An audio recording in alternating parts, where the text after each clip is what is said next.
اپنے قیمتی وقت سے یہاں آنے کے، اور بہت سے لوگ کراچی سے باہر سے آئے، اور میں ان سب کا تہہ دل سے مشکور ہوں۔ اس پروگرام کی اہمیت کا اندازہ آپ کو اس کے جو پاکستان اور پیغام پاکستان کے الفاظ سے ہو گیا ہوگا۔ پاکستان، ہم بتانے کی ضرورت نہیں ہے، لیکن پاکستان اس وقت ایک بہت ہی کٹھن مرحلے سے گزر رہا ہے، اور اس میں ہر شخص کی ایک ذمہ داری ہے۔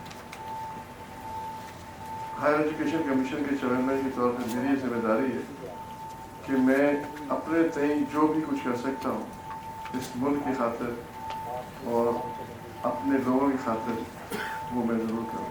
ہر شخص کو اپنے محاذ پر رہنا ہے۔ اگر ہمارے فوجی شہید ہو رہے ہیں، جیسے کہ بھی آپ ایک بہت ہی بڑا سالیہ 2 دن پہلے بلوچستان میں پیش آیا، KPJ میں ہو رہا ہے، یہ ساری چیزیں جو ہیں یہ بات کی غمازی کرتی ہیں کہ کہیں نہ کہیں ہمارا رخ جو ہے یا ہماری جو ذہن سازی ہے وہ صحیح خطوط پر نہیں ہوتی۔ کیا وجہ ہے کہ ہمارے نوجوان جو ہیں وہ ان تمام چیزوں سے بڑی شدت سے متاثر ہوتے ہیں جو نیگیٹو باتیں ہیں۔ میں خود وائس چانسلر رہا، استاد رہا، ساری زندگی اسی پیشے سے وابستہ رہا، لیکن میری ذمہ داری صرف تعلیم دینا نہیں ہے، میری ذمہ داری میں تربیت بھی شامل ہے۔ انفارچونیٹلی ہمارے جامعات، کالجز، اسکولز میں ہم بچوں کو پڑھاتے ہیں، مختلف شعبوں میں ان کو تعلیم دیتے ہیں، لیکن ہم ان کی ذہن سازی یا ان کی تربیت میں بالکل توجہ نہیں دیتے۔ ہم یہ سمجھتے ہیں کہ یہ چیز جو ہے یہ ماں باپ کی ذمہ داری ہے اور گھر سے یہ تربیت ان کو ملنی چاہیے۔ ڈیفینیٹلی اس میں کوئی شک نہیں کہ یہ ان کے گھر والوں کی ذمہ داری ہے۔ یہ سوالات ہیں، ان کا شافی علاج، شافی جواب بتا سکتا ہے۔ مینٹورنگ سسٹم جو ہمارے یہاں ہے یونیورسٹیز کے اندر، اس کا مقصد ہی ہے کہ آپ کچھ بچوں کے مینٹور ہوتے ہیں، بچے آپ کے پاس آ کے اپنے اپنے مختلف قسم کے جو ان کے خدشات ہیں، جو ان کے ذہن میں باتیں ہیں وہ کریں۔ کسی ضرورت رہتا ہے ظاہر اس ملک میں رہنے والا ہر شخص اس ملک کا وطن ہے، اس ملک سے محبت کرتا ہے، لیکن ہماری اپروچوں میں فرق ہو سکتا ہے، ہمارے خیالات میں فرق ہو سکتا ہے، ہمارے سوچ میں فرق ہو سکتا ہے۔ کئی دفعہ اس کا فائدہ ہمارے مخالفین اٹھاتے ہیں اور ہمارے آپس کی جو اختلافات ہیں، چاہے وہ سماجی ہیں، سیاسی ہیں، معاشرتی ہیں، ان کو استعمال کرتے ہیں ایک دوسرے کے خلاف لڑانے۔ حالیہ حادثہ بلوچستان کا جو ثانیہ پیش آیا، اس میں تفصیل میں نہیں جاؤں گا، آپ سب کے علم میں KPK میں روزانہ ہمارے جو جوان ہیں وہ شہید ہو رہے ہیں، ہماری بچے وہاں جاتے ہیں، ملک کی خاطر کام کرتے ہیں۔ کیا یہ ہمارا فرض نہیں بنتا کہ ہم بھی اپنے محاذ کے جو کہ تعلیم کا محاذ ہے، ہم بھی اس کو کاؤنٹر کریں، اس کے نیریٹو کو چینج کریں اور ایک ایسا نیریٹو لے کر آئیں جو کہ اس معاشرے کے بنیادوں کو مضبوط کر سکے۔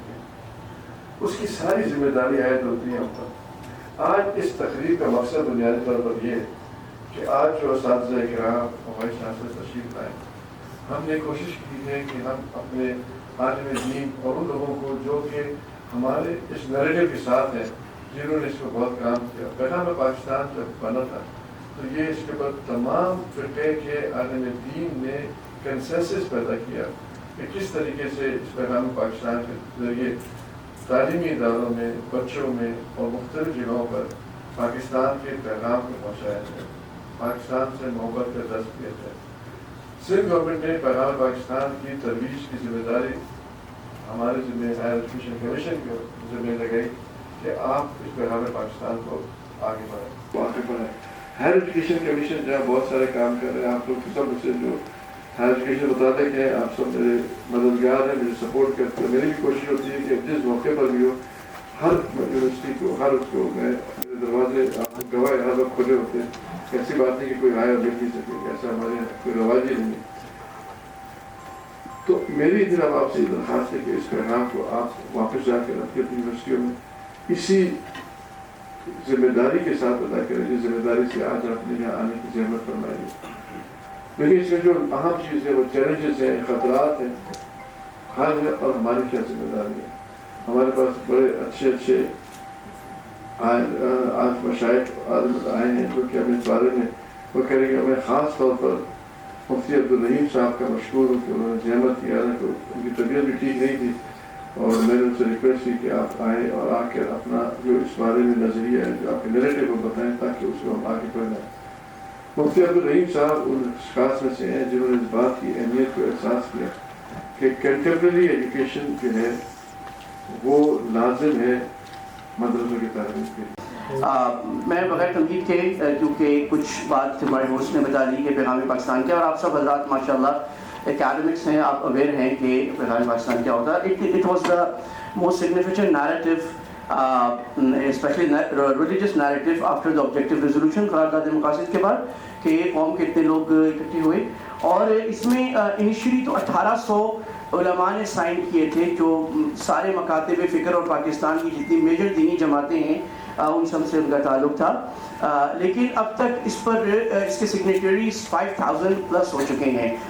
شیخ الازہر، گرینڈ مفتی ایجپٹ، گرینڈ مفتی ملیشیا، UK اور تھائی لینڈ، مختلف جگہوں کے جو دنیا کے علماء اسکالرز ہیں انہوں نے اس پہ سائن کیا ہے، بلکہ اس کو لے کر اپنے ملک میں جو ان کے پاس ایکسٹریمزم، ریڈیکلزم، ٹیررزم کے چیلنجز ہیں وہ اس کو امپلیمنٹ کر رہے ہیں۔ تمام جامعات، تعلیمی اداروں کے سربراہان و ذمہ داران، یقیناً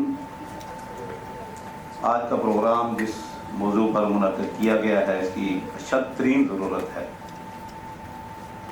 میں چونکہ قرآن کریم اور احادیث کا ایک استاد بھی ہوں اور کافی عرصے سے پڑھا بھی رہا ہوں، تو اسی حوالے سے کچھ باتیں آپ حضرات کے سامنے عرض کروں گا۔ سب سے پہلے تو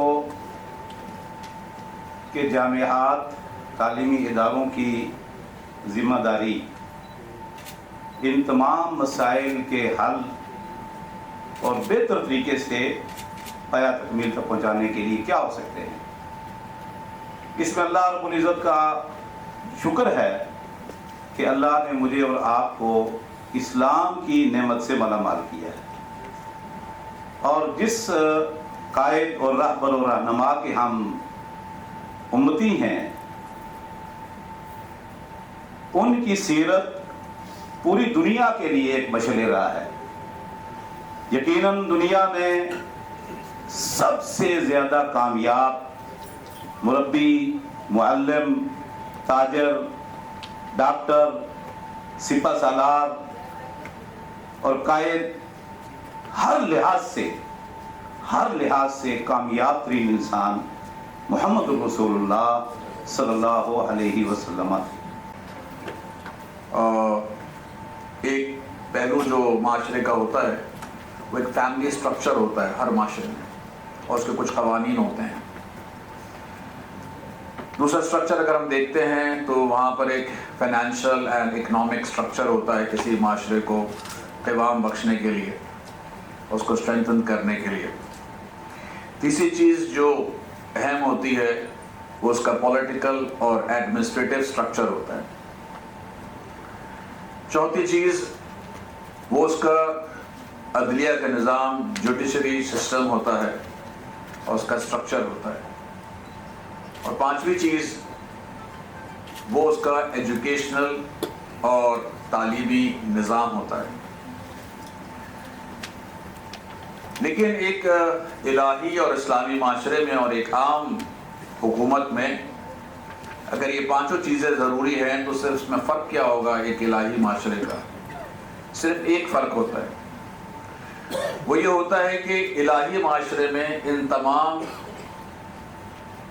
بنیادوں کا جو فوکس ہوتا ہے اور فوکل ہوتا ہے وہ ہوتا ہے پروردگار کی ذات۔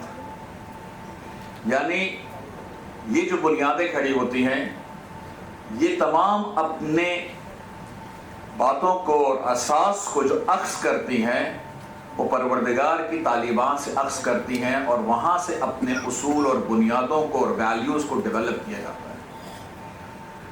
جبکہ دوسرے معاشروں میں بھی یہ بنیادیں ہوتی ہیں لیکن ان کا کوئی ڈیوائن ویلیوز سے تعلق نہیں ہوتا ہے، اور یہی माँ बेहिल इम्तियाज है, यही वो फ़र्क है, ये वो डिफ्रेंशिएट करता है एक इलाही माशरे को एक गैर इलाही माशरे से।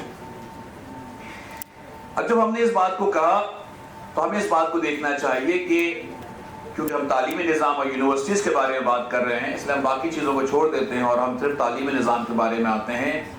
तो फिर हमारे तालीमी निज़ाम को, हमारे एजुकेशनल सिस्टम और स्ट्रक्चर को भी डिविनिटी के ऊपर और डिवाइन वैल्यूज़ के ऊपर उसे बनना चाहिए और उसकी, जिसे कहते हैं कि उसका निसाब आना चाहिए। जिसकी जो जिम्मेदारी है अगर वो आसान तरीके से अंजाम दे तो ये माशरा सुधर सकता है। लेकिन जब वो लोग जो आइडियल हैं वो सिर्फ अपनी नौकरियों से मतलब रखें, जिम्मेदारियों से नहीं, वो अलावा जो कौम का मुस्तकबिल है, लोगों की तरबियत करना उन पर लाजिम है, वो सिर्फ किस्से कहानियाँ करें और कौम के नौजवानों को एजुकेट ना करें, वो प्रोफेसर्स, वो टीचर्स, वो सिर्फ अपना सब्जेक्ट पढ़ाएं और कौम की तरबियत ना करें, तो फिर क्या होगा? फिर असगर सौदाई जैसे प्रोफेसर्स भी नहीं होंगे और इस पाकिस्तान को चलाने वाले बेहतरीन उस्ताद जिन्होंने इस कौम को संभाला, वहाँ से पढ़े लिखे लोग आए, मैट्रिक पास होते थे और प्रोफेसर से ज़्यादा काबिल होते थे। आज पीएचडी होते हैं और उस ज़माने के मैट्रिक का भी मुकाबला नहीं कर सकते। सल्लल्लाहु अलैहि वसल्लम ने 23 साल जो अल्लाह ताला का पैगाम पहुंचाया है, उससे पहले 40 साल तक अल्लाह ताला ने अपने पैगंबर की तरबियत की। तरबियत का दौरानिया ज्यादा है और दावत देने का दौरानिया कम है। 40 साल जो नबी अलैहिस्सलाम की नबूवत के पहले का हिस्सा है, इसमें आप देख लें, बचपन देख लें, आपके सफर देख लें, आपकी जवानी देख लें, लोगों के साथ रवैये देख लें, कौमों पर होने वाले जुल्म के खिलाफ जो मुआहदे हैं उसमें नबी अलैहिस्सलाम की शिरकत देख लें। ये सारी तरबियत है। लिहाजा आज का जो उन्वान है उसको आप देख रहे हैं। चंद बातें आपके सामने बयान करूंगा जो इस उन्वान के साथ मुताबिकत रखती है। उनमें से पहली बात, ये सब जानते हैं हम, पाकिस्तान को आलमी साजिशों का बहुत बड़ा सामना है। उसके बाद अंदरूनी साजिशों का भी बहुत बड़ा सामना है, जो मुल्की सालमियत और मुल्की तरक्की के सामने बहुत बड़ा चैलेंज है। आलमी साजिशें भी हम पर असर अंदाज हो रही हैं, लेकिन उसके मुकाबले में जो अंदरूनी साजिशें हैं वो भी हमारी सालमियत के लिए बहुत बड़ा चैलेंज है। और हम अगर निगाहें दुनिया की तरफ उठाकर देखते रहेंगे कि दुनिया हमारी कितनी मदद करती है, कितना ताउन करती है, तो याद रखिए, घर अगर मुनज़्ज़म ना हो तो बिरोनी कुव्वतें और उनकी नुसरतें और उनकी इमदादें कभी भी इस घर को संवार नहीं सकती। डिसइंफॉर्मेशन बेस्ड ऑन इंटेंट, कुछ disinformation based on the intent के चाहते हैं हार्म पहुंचाना, और डिसइंफॉर्मेशन चाहते तो अच्छा है लेकिन बढ़ाते हैं गलत चीज। और प्रोपेगेंडा एक सिस्टमैटिक डिसेमिनेशन ऑफ इंफॉर्मेशन, एक प्लान के थ्रू और एक ऑर्गेनाइज्ड स्ट्रक्चर्ड वे के अंदर फेक को प्रोपेगेट करना, that is considered as propaganda. Impact on society, weakening democracy, conflict, confusion, anxiety, lack of belief, change in behavior. There are a number of consequences, particularly on youth. Recently, UK writes सबके सामने कि एक fake news ने उस society को, जिसको हम आज के दौर में ये समझते हैं कि they have tolerance, they have culture, और उसने आग लगा दी अपने माशरे को। तो जो अदम बर्दाश्त का मसला हमारे यहाँ है, it's not only at our place, rather it's a global issue. और इसके अंदर जो फेक न्यूज़ का जो रोल है तो ये इस वक्त दुनिया के बड़े मसाइल के अंदर से है, polarisation, far rights, mob violence, likewise our issues, blasphemous content-based mob violence, intolerance towards different groups, aggression, riots, India में, पाकिस्तान में, बांग्लादेश में, हर जगह ये issue that is prevalent. Recently, national published article and misinformation poses a bigger threat to democracy than you might think. One of the biggest issue being faced by these days humanity because of the effectiveness of the fake news and the propaganda. Western society कैसे evolve की है, सो हम देखेंगे कि 4 बड़े बड़े नाम हैं, कैम्ब्रिज, हार्वर्ड, ऑक्सफोर्ड, स्टैनफोर्ड। मज़ेदार बात यह है कि 1700s में, 1800s में इन्होंने अंदलुस से और इस्लामिक वर्ल्ड से सिलेबस लेके, अल-फाराबी को लेके, इब्न सीना को लेके वहाँ पे जो किताबें पढ़ाई, उससे उनका एनलाइटमेंट पीरियड आया और उनकी रिनाइजेंस हुई और इन्होंने शेप किया इस दुनिया को जिस वक्त हम दुनिया देखते। तो एक यूनिवर्सिटीज़ में और एजुकेशनल इंस्टीट्यूशंस में यह पावर है कि वो इंडिविजुअल्स को और सोसाइटीज़ को शेप कर सकते। लेकिन हम अपने उस पोटेंशियल को अचीव कर रहे हैं जिससे वेस्ट कर रहा है, ये बहुत बड़ा क्वेश्चन मार्क। इसमें जो एक पहलू मैं लूँगा, कई पहलुओं की बात हुई है, मेरे नज़दीक 4 सबसे बड़े प्रॉब्लम इस वक्त तरबियत के हवाले से। नंबर 1 जो आइडियोलॉजी है, रेडिकलाइजेशन है, उसकी बात सबने कर ली। इसी तरह से प्री मैरिटल रिलेशनशिप्स हैं, प्री मैरिटल फॉर्निकेशन है, ये बहुत रैम्पेंट है कैंपसेस पे। इसके सोशोलॉजिकल, साइकोलॉजिकल जो डिटरमिनेंट्स हैं वो रिसर्च में भी डॉक्यूमेंटेड है और दीन भी उसके बारे में बात करता है। तीसरी चीज़ जो है वो ये, जिसके बारे में सोशल मीडिया के बारे में बात की मेरे कॉलीग डॉक्टर रूफ मलिक ने, ये बहुत स्ट्रॉन्ग है। एक चीज़ जो है वो ड्रग है और इस सबके पीछे जो असल जड़ है वो ये है कि वो बच्चा लॉस्ट है। हमारे अमाल, हमारे काम जब ठीक होंगे जब हम सच बोलेंगे। तो अगर हम सच बोलें अपने आप से, अपने मुल्क से, अपनी सोसाइटी से, फिर जाके काम हमारे बनेंगे।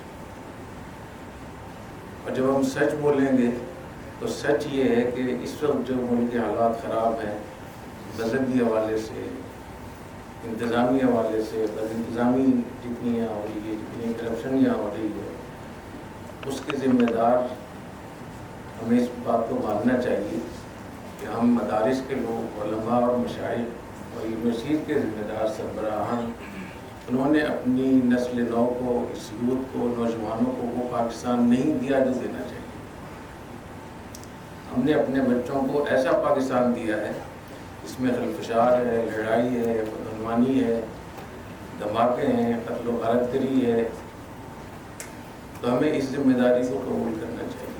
तो सच बात यह है कि दीनी तालीम गाहें और असली तालीम गाहें, मदारिस और स्कूल, कॉलेज, यूनिवर्सिटियाँ, उनको इस जिम्मेदारी को कबूल करना चाहिए कि हमने बच्चों को वो तरबियत नहीं दी जो आज का पाकिस्तान जो कुछ बना हुआ है। और कुरान मजीद की एक आयत ऐसी है कि जिसको आमतौर पर लोग हवाला नहीं देते हैं, तो इस मौके पर हवाला दूंगा। मुनाफिकून वल्लज़ीना फ़ी क़ुलूबिहिम मरदुन वल-मुरजिफून फ़िल मदीना, अगर मुनाफिकीन अपनी साजिशों से, हरकतों से बाज ना आए और वो लोग जिनके दिल के अंदर बीमारी है, वो इस मुल्क को, रियासत मदीना को ख़राब करना चाहते हैं, वल-मुरजिफून फ़िल मदीना, और वो लोग जो फेक न्यूज़ के ज़रिए से, प्रोपेगेंडे के ज़रिए से रियासत मदीना को हिला रहे हैं, फरमाया लनुग़रियन्नक कभी बोलना। मुफ्ती अहमद अफनान साहब ने कहा लस्ता अलैहिम बिमुसैतिर, हमने आप पर इनको मुसल्लत नहीं किया कि आप ज़बरदस्ती बनवाएं, लेकिन इस मौके पर अल्लाह फरमा रहे कि हम आपको इन पर मुसल्लत करेंगे, आप बनवाएंगे इनसे। तो रियासत के ज़िम्मे है इस बात को मनवाना। फरमाया लनुग़रियन्नक कभी, हम आपको इन पर मुसल्लत करेंगे, तुम ला युजाविरूनक फ़ीहा इल्ला क़लीला। ये जो फेक न्यूज़ फैलाने वाले हैं, रियासत को तबाही से दो चार करने वाले, उसको हिलाने वाले हैं। आगे फरमाया मलऊनीन, ये लोग मलऊन हैं। ऐनमा सुक़िफ़ू उख़िज़ू व क़ुतिलू तक़लीला, ये जहाँ भी लोग मिले इनको पकड़ो, कत्ल करो। तो रियासत की इतनी बड़ी अहमियत है हमारे दीन। चीज़ों से बचें और मुस्बत चीज़ों की तरफ चलें। अल्लाह ने हमें बहुत कुछ दिया हुआ है, अपने बच्चों में, तलबा में, असातिज़ा में, इसको बार बार इसको इतना कहें कि हमारे हालात ठीक हो जाएं। तो हमें सच बोलना चाहिए, जैसे मैंने अर्ज किया, और अगर सच ना बोल सके तो झूठ ना बोलिए। अपने ख्यालात का इजहार किया और इससे पहले जितने भी रिसोर्स पर्सन्स आए उन्होंने पैगाम पाकिस्तान के हवाले से अपने ख्यालात का इजहार किया। मैं ख़ास तौर पे कराची के अलावा जो सिंध के मुख्तलिफ शहरों से वाइस चांसलर्स और रेक्टर्स और डीन्स आए हैं उनका ख़ास तौर पे शुक्रिया अदा करता हूँ, क्योंकि कराची का मौसम और सिंध का मौसम के बावजूद आप तशरीफ़ लेकर आए। मैं समझता हूँ कि अभी बात की गई कि यूनिवर्सिटीज़ का क्या रोल है, तो मैं बुनियाद की तरफ जाऊँगा कि हमारे तालीमी निज़ाम ऐसा हो जो एक बेहतर इंसान पैदा कर सके, एक बेहतर इंसान बना सके। जब तक माशरे में हम इंसाफ, सच, जस्टिस, इक्वलिटी, मसावात कायम नहीं करेंगे, हम बच्चों के किरदार साजी नहीं कर सकते। और मुझे यकीन है कि हम सब अपने तालीमी इदारों में जाकर इस पैगाम को ज़्यादा बच्चों में आगाही पैदा करेंगे। डिसइंफॉर्मेशन का एज है, तो डिसइंफॉर्मेशन सिर्फ एक बुनियाद पर लड़ी जा सकती है, वो है सच, फैक्ट्स। तो जब तक हम सच नहीं बोलते, मैं मुफ्ती साहब से डिसआर्गू नहीं करूंगा, मगर जब तक हम सच नहीं बनाएंगे, सच नहीं बोलेंगे, हम बेहतर माशरा कायम नहीं कर सकते। आए इस फोरम के जरिए हम पाकिस्तान के नजरिए के लिए, और एक नजरिया है और दूसरा सरहदों की तहफ़्फ़ुज़, और इसमें कोई शक नहीं है कि हमें अपने पाक फौज पे फख्र है कि उन्होंने पाकिस्तान के सरहदी तहफ़्फ़ुज़ के लिए अपनी जान माल का नजराना पेश किया।